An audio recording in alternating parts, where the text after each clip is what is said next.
తాకట్లో ఉన్న మీ బంగారాన్ని విడిపించి ఆ రోజు ఆన్లైన్ రేటుకి కొంటాం. Sharma gold company. నమస్కారం, సుమన్ టీవీకి స్వాగతం. ఆంగ్ల సంవత్సరం 2025 ఈ నూతన సంవత్సరం ద్వాదశ రాశుల వారికి గ్రహ సంచారం ఎలా ఉంది, ఈ నవగ్రహాలు గోచార రీత్యా ఎటువంటి ఫలితాన్ని అందిస్తున్నాయి, ఈ విషయాలను తెలియజేసేందుకు మనతో పాటు ఉన్నారు ప్రముఖ జ్యోతిష్య, వాస్తువేదిక్ మరియు దేవి ఉపాసకురాలు అయినటువంటి శ్రీమతి జయప్రద గారు మనతో పాటు ఉన్నారు. అమ్మని అడిగి మరిన్ని విషయాలు తెలుసుకుందాం. నమస్కారం. నమస్తే అమ్మ. శ్రీమాత్రే నమః. అమ్మ, ఇప్పుడు ఈ నూతన సంవత్సరంలో ద్వాదశ రాశుల వారికి నవగ్రహాల సంచారం ముందుగా ఎలా ఉందో చెప్పి ఎటువంటి ఫలితాలను ఇస్తున్నాయో చెప్పిన తర్వాత మనం ద్వాదశ రాశుల గోచార రీత్యా ఎటువంటి ఫలితాలు అందిస్తున్నాయో తెలుసుకుందాం. తప్పకుండా. అయితే ముందు మీకు మీ చూస్తున్న ప్రేక్షకులందరికీ కూడా నూతన సంవత్సర శుభాకాంక్షలు. ఎందుకంటే మనం రాశి ఫలితాలు ఇవన్నీ చూసుకునేది ఎప్పుడు కొని ఏంటంటే ఉగాది చూసుకుంటాం. సో ద్వాదశ రాశులు తెలుసుకోవాలనే ఉత్సాహం అనేది మనకి ఈ మధ్యకాలంలో ఎక్కువైంది. కానీ పూర్వం అయితే ఈ ఉగాది నుంచి మన ఫలితాలు తెలుసుకోవడం. ఎందుకంటే ఉగాది ఫలితాలు ఎప్పుడు నా దేవాలయంలో తెలుసుకుంటే అక్కడ చదువుకునే ఒక మంచి వేదం చదువుకునే వాళ్ళు, వేద బ్రాహ్మలు వీళ్ళతో చెప్పించేవాళ్ళు ఉగాది పంచాంగ శ్రవణం. ఎందుకంటే వాళ్ళ వాక్కుతో ఒకవేళ మిశ్రమ ఫలితాలు ఉన్నప్పటికీ కూడా ఏం కాదు, బాగుంటుంది, బ్రహ్మాండంగా ఉంటుంది అని అంటే వాళ్ళు చేసే తపస్సు వల్ల, వాళ్ళు చెప్పే మాట వల్ల అది నిజంగానే బ్రహ్మాండంగా ఉండేది. ఈ నమ్మకం అనేది అందరికీ పూర్వం ఉండేది. ఇప్పుడు అందరూ మనం ఇలా చూసుకుంటున్నాం, డిజిటల్లో వచ్చేసాం కనుక రాశి ఫలాలు తెలుసుకుంటున్నాం, ఇలా ఎప్పుడు పడితే అప్పుడు తెలుసుకుంటున్నాం. అయితే ఏంటంటే ఈ మిశ్రమ ఫలితాలు, మంచి ఫలితాలు ఎవరికి బాగున్నా ఎవరికి బాగోపోయినా మనం అందరం ఏంటంటే భగవంతుడి సేవ, భగవంతుడి మీద నమ్మకము, చేసే పనిలో చిత్తశుద్ధి ఉంటే అన్నీ ఆయన కాపాడుతుంటారు. అయితే ఈ ద్వాదశాలు తెలుసుకోవడం అనేది ఏంటంటే ఒక అడ్వాన్స్డ్ సైన్స్ అనమాట. జ్యోతిష్యం అనేది, జ్యోతిష్యం అంటే ఏంటి, జ్యోతి అనేది వెలుగు. మనం వెళ్ళే దారిలో ఏవేవి ముళ్ళు ఉన్నాయి, ఏవేవి ముళ్ళు లేకుండా ఉన్నాయి, బాగుంది బాగాలేదు తెలుసుకోవడానికి మాత్రమే జ్యోతిష్యం. అందుకని మనం ఈ జ్యోతిష్యాన్ని చూసుకోవడం అనేది తెలుస్తుంది. అయితే ఇవి వర్ష ఫలితాలు అంటాం. అంటే వర్ష ఫలితాలు అంటే శని భగవానుడు, గురువు, రాహు, కేతు వీళ్ళందరూ సంవత్సరంన్నరకి అలా మారుతారు. గురువు సంవత్సరం మారితే రాహు కేతులు 18 నెలలకి మారుతారు. శని భగవానుడు 2.5 సంవత్సరాలు మారుతారు. సో ఈ రాశులు మారడం అనేది ప్రతి సంవత్సరం ఏంటంటే గురువు ప్రతి సంవత్సరం మారుతారు. అయితే అప్పుడప్పుడు గురువుతో పాటు రాహు, అప్పుడప్పుడు శని భగవాన్ మారుతూ ఉంటారు. అయితే ఈ సంవత్సరం ఏంటి, 3 గ్రహాలు ఒకేసారి మారుతున్నాయి. ఎందుకు నెలల గ్యాప్లో, రోజుల గ్యాప్లో మారుతున్నాయి. సో అందువల్ల ఏంటంటే ఫలితాలు అందరికీ కాస్త మంచి ఫలితాలు, కాస్త మిశ్రమ ఫలితాలు, కొంచెం ఇబ్బంది పెట్టే ఫలితాలు కూడా కనిపిస్తున్నాయి. ఎందుకంటే ఒకేసారి అన్ని గ్రహాలు మారినప్పుడు ఇలాంటి ఇబ్బందులు జరుగుతుంటాయి. సో అదృష్టం తన్నుకొస్తుంది, అలాగే దురదృష్టం తన్నుకొస్తుంది. అలాంటి ఇబ్బందులు ఈ రాశుల వాళ్ళకి ఈ సంవత్సరం అంతా ఉన్నాయి. సో గురువు మనకి మే నుంచి మారుతున్నారు. శని భగవానుడు మార్చి 30 నుంచి మారుతున్నారు. రాహుకేతువులు మే 21 నుంచి మారుతున్నారు. సో అంటే మే నెలలో 1-2 రోజుల తేడాలో గురువు, రాహు, కేతు ముగ్గురు మారుతున్నారు. మార్చి 30 నుంచి శని భగవానుడు మారుతున్నాడు. ఇలా మారినప్పుడు ఏమవుతుందంటే ఇక్కడ మళ్ళీ శని భగవానుడు మారుతూ ఎవరితో ఉంటున్నాడంటే శని ప్లస్ రాహు కలిసి ఉంటున్నారు ఒకే రాశిలో. అది కాస్తంత కొంచెం ఇబ్బంది ఫలితాలు కొంతమందికి. మీనరాశిలోకి శని ప్రవేశిస్తున్నాడు. శని భగవానుడికి రాహు ఎక్కడైతే మీనరాశి ఉన్నాడో శని భగవాన్ వెళ్ళి దాంట్లో ప్రవేశిస్తున్నారు. మేము అంటే మార్చి 30 నుంచి అంటే ఒక నెల రోజుల పాటు శని రాహులు కలిసి ఉంటున్నారు. అదొక కొంచెం గోచారంలో కాస్తంత ఇబ్బంది. తర్వాత రాహు మారుతాడు, మళ్ళీ కుంభంలోకి వెళ్తాడు. ఒక నెల రోజులే, మే రోజు రాహు మారుతున్నాడు, మార్చిలో శని భగవాన్ మారుతున్నాడు. ఈ మార్చి 30 అంటే ఏంటి, ఇక్కడ మనకి 3 నెలల రోజులు, ఏప్రిల్ నుంచి మళ్ళీ మే, అంత పెద్దగా ఉండదు. కాకపోతే ఆ ఉన్న 2 పాపగ్రహాలు ఒకే స్థానంలో ఉండడం వల్ల కాస్తంత ఒక ఊపు ఊపితే అందరినీ కాస్త ఇబ్బంది పడతాయి. కొంతమందిని కష్టపడితే కొంతమందిని మంచి రంగంలోకి లాక్కి వెళ్తాయి.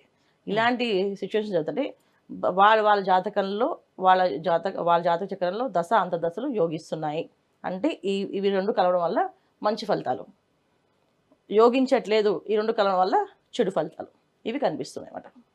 అది సో మనం చూసుకోవాల్సింది ఏంటంటే ఏ రాశి వాళ్ళు ఏం పరిహారాలు చేసుకోవాలో తెలుసుకుందాం. అమ్మ, మీనరాశి వారికి 2025 సంవత్సరం మరి ఈ నవగ్రహాలు ఎటువంటి ఫలితాలని అందిస్తున్నాయి? సో వీడు కూడా యాజ్ యూజువల్గా ఏలినాటి శని అనేది నడుస్తుంది కాబట్టి, సో రాశిలోకే మళ్ళీ శని కూడా వస్తున్నాడు కాబట్టి ఎలా ఉండబోతుంది? మీనరాశి వాళ్ళకి ఈ సంవత్సరం అంతగా మిశ్రమ ఫలితాలే ఉన్నాయి కదా. సో మిశ్రమ ఫలితాలే కనిపిస్తున్నాయి. ఎందుకంటే ఇప్పుడు దాకా రాహు ఉన్నాడు, తర్వాత నుంచి శని భగవాన్ వస్తున్నాడు. శని రాహులు ఇద్దరు కొన్నా ఒకే రకమైన ఫలితాలు ఇస్తారు. అయితే బాగుంది అనే దానికంటే కొన్నా బాగుంటుంది అనుకుంటూ ముందుకు వెళ్ళడమే ఉత్తమ మార్గం. అది ఎందుకంటే ఇక్కడ వీళ్ళకి గురుబలం తక్కువ ఉంది, శని బలం తక్కువ ఉంది. సో 2 బలాలు తక్కువ ఉన్నప్పుడు స్వయం కృషితో మనం ముందుకెళ్ళాలి. అంటే వాళ్ళ స్వశక్తితో గురుబలాన్ని పెంచుకోవడం, ఇంట్లో ప్రతినిత్యము దీపారాధన చేయడము, ఆవు నెయ్యి వాడడము, దీపారాధనకి ఆవు నెయ్యి వాడడము, ఇంట్లో దీపాలు వెలిగించినప్పుడు ప్రతిదీ అంటే ముఖ్యమైన గ్రహాలు ఏవైతే ఉన్నాయో గురు శని రాహుకేతులు 4 గ్రహాలు వాళ్ళకి అనుకూలించట్లేదు. ఖచ్చితంగా అనుకూలించట్లే కదా.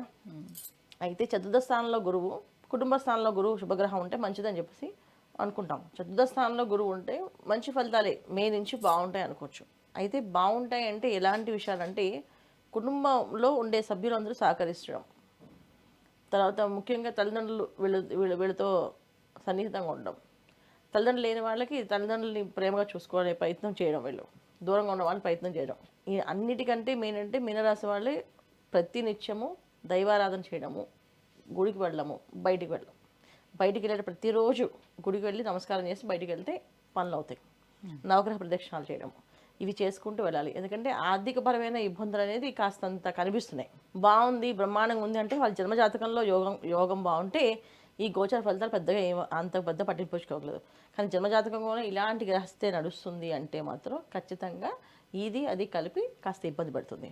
సో ఉద్యోగాలు మార్పు రావడం, కానీ ఉద్యోగంలో మార్పు రావడం అనేది కొంతమందికి మంచి ఉద్యోగాలు దొరుకుతాయి, కొంతమందికి ఉద్యోగం రాకపోవచ్చు. కానీ ఉద్యోగ మార్పు అనేది ఉంది. సో ఉద్యోగ మార్పు మంచిది వస్తుందా చెడుది వస్తుందా అనేది మళ్ళీ వాళ్ళ జన్మజాతకం బట్టి ఆధారపడి ఉంటుంది. సో గోచార విషయంలో చూస్తే ఏంటంటే ఉద్యోగంలో కాస్త మార్పు, కాస్త ఇబ్బందులు ఉన్నాయి. వ్యాపార విషయంలో వస్తే వ్యాపార విషయంలో ఆకర్షణ తగ్గుతుంది. సో ఆకర్షణ తగ్గుతూ వస్తుంది. సో తగ్గుతూ వస్తుంది అంటే దీన్ని పెంచుకునే విధానం మళ్ళీ మనం కావాల్సిన పరిహారాలు చేసుకుంటూ వెళ్ళడమే. ఇలా చేసుకుంటూ ప్రతిదానికి పరిహారం చేసుకుంటూ వెళ్తూ ఉంటే అనుకూలంగా ఉంటాయి. సో మే తర్వాత గురువు చతుర్థ స్థానంలో వెళ్తే మే తర్వాత కాస్తంత మిశ్రమ ఫలితాలు, అంటే వివాహాలు చేసుకోవాలనే వాళ్ళు వివాహం జరపడం కానీ శుభకార్యాలు చేసుకోవాలని వాళ్ళకి కాస్త అనుకూలత కనిపిస్తుంది. మే తర్వాత మే వరకు అయితే కాస్తంత ఇబ్బందులు కనిపిస్తున్నాయి. బ్రహ్మాండంగా ఉంటుంది, యోగిస్తుంది అని చెప్పడం కంటే కూడా జాగ్రత్తగా ఉండడం ఇంపార్టెంట్. జాగ్రత్తగా ఉండడము, వాహనాలు నడిపినప్పుడు జాగ్రత్తగా నడపడము, బయటికి వెళ్ళినప్పుడు శుభశకునాలు చూసుకొని వెళ్ళడము, ఇవి చాలా ముఖ్యం. ఇవి చేసుకుంటూ వెళ్తే మీనరాశి వాళ్ళు ఈ సంవత్సరం అంతా మంచి కాలం చెప్పుకోవాలి. అంటే అన్ని గ్రహాలు కూడా, అంటే గ్రహాల అనుకూలత కొంచెం తక్కువగా ఉంది కాబట్టి సో మరి ఏ దైవారాధన వీళ్ళు చేసుకోవాల్సి ఉంటుంది, ఎటువంటి పుణ్యక్షేత్రాల దర్శనం చేసుకుంటే బాగుంటుంది, ఎలాంటి పరిహారాలను పాటించాలి? వీళ్ళన్నిటికంటే ఏంటంటే ఆంజనేయ స్వామిని ఎక్కువ ఉపాసన చేయడం అన్న, హనుమాన్ చాలీసా రోజు చదవడం, రోజు హనుమాన్ చాలీసా చదవడం, మంగళవారం శనివారం ఆంజనేయ స్వామి గుడికి వెళ్ళడం కంపల్సరిగా, సుందరాకాండ పారాయణ ఇంట్లో చేయించుకోవడం, రామాయణ పారాయణ కానీ సుందరాకాండ పారాయణ కానీ ఇంట్లో చేయించుకోవడం, లేదా సుందరాకాండ పారాయణ సుందరాకాండ హోమం చేస్తారు, అవి హోమం చేయించుకోవడం. ఇలా చేయించుకుంటూ వెళ్తే ఆరోగ్యపరంగా ఎటువంటి ఇబ్బందులు లేకుండా బయటపడతారు. అయితే అనారోగ్య సమస్యలు కూడా కనిపిస్తున్నాయి. సో ఆ అనారోగ్య సమస్య అనేది వస్తే సో దీర్ఘకాల గ్రహాలు ఎప్పుడు కొన్ని ఏంటంటే ఏదైనా ఒక వ్యాధి వస్తే అది దీర్ఘకాలం ఉంటుంది. అందుకే దీర్ఘకాల గ్రహాలు ఉన్నప్పుడు రాకూడదు అనుకుంటాం. ఎందుకంటే అది ఏదైనా జబ్బు వచ్చింది అంటే అప్పుడు ఖచ్చితంగా జాతక చక్రం వేసి చూస్తాం ఇది ఏ కాలంలో వచ్చింది, అంటే శని భగవాన్ ఉండగా వచ్చిందా, రాహు ఉండగా వచ్చిందా, గురువు ఉండగా వచ్చిందని. ఇంక ఏ వచ్చినా ఆ టైంలో వస్తే అవి పెరుగుతూ ఉంటాయి తప్ప తగ్గవు. అది రవి శుక్రుడు బుధుడు వస్తే తగ్గిపోతాయి తొందరగా, ఓకే తగ్గిపోతే తొందర బయటపడతాం అనేసి. సో అలాంటి వ్యాధులు రాకుండా జాగ్రత్త పడాలంటే సుందరాకాండ పారాయణ చేయించుకోవడం, సుందరాకాండ హోమం చేయించుకోవడం చాలా ముఖ్యం. ఇవి చేసుకుంటూ వెళ్ళడం, ప్రతినిత్యం హనుమాన్ చాలీసా చదవడం, హనుమాన్ చాలీసా చదివి హనుమంతుడి గుడికి మంగళవారం శనివారం తప్పకుండా గుడికి వెళ్ళడం, ఆదివారం పూట నవగ్రహ ప్రదక్షిణ చేయడం, ఇవి చేసుకుంటూ వెళ్ళడము. ఏదైనా క్షేత్రాలు దర్శనం చేసుకుని రావడం, క్షేత్రాలకు వెళ్ళి దర్శనం చేసుకుంటే భద్రాచలం వెళ్ళాం కానీ, ఒంటిమిట్ట రామాలయానికి వెళ్ళాం కానీ, ఇంకెక్కడైనా సరే ఎక్కడెక్కడ రాముల వారు అయోధ్య రామాలయం ఉంది అక్కడికి వెళ్ళినా, ఏ క్షేత్రానికి వెళ్ళి నిద్ర చేసినా సరే మంచి ఫలితాలు వస్తాయి. సో ఒక క్షేత్రం వెళ్ళి నిద్ర చేయడం ప్రతి నెల పౌర్ణమి రోజున, పౌర్ణమి కానీ అమావాస్య కానీ ఆ క్షేత్రంలో నిద్ర చేయడం, అక్కడ ఏదైనా అభిషేకం చేయించుకోవడం, ఇంట్లో నిత్యం ఆవు నెయ్యితో దీపారాధన చేయడం, ఇవి చేసుకుంటూ వెళ్తే గురుబలం పెరుగుతుంది, ఆరోగ్య సమస్యల నుంచి బయటపడతారు, ఆర్థికపరమైన ఇబ్బందుల నుంచి బయటపడతారు, బాగుంటుంది. అమ్మ 2025వ సంవత్సరం మీన రాశి వారికి ఎలా ఉండిపోతుంది, ఎలాంటి పరిహారాలని పాటించాలి, ఈ విషయాన్ని తెలియజేసినందుకు ధన్యవాదాలు. నమస్తే అమ్మ, శ్రీమాత్రే నమః.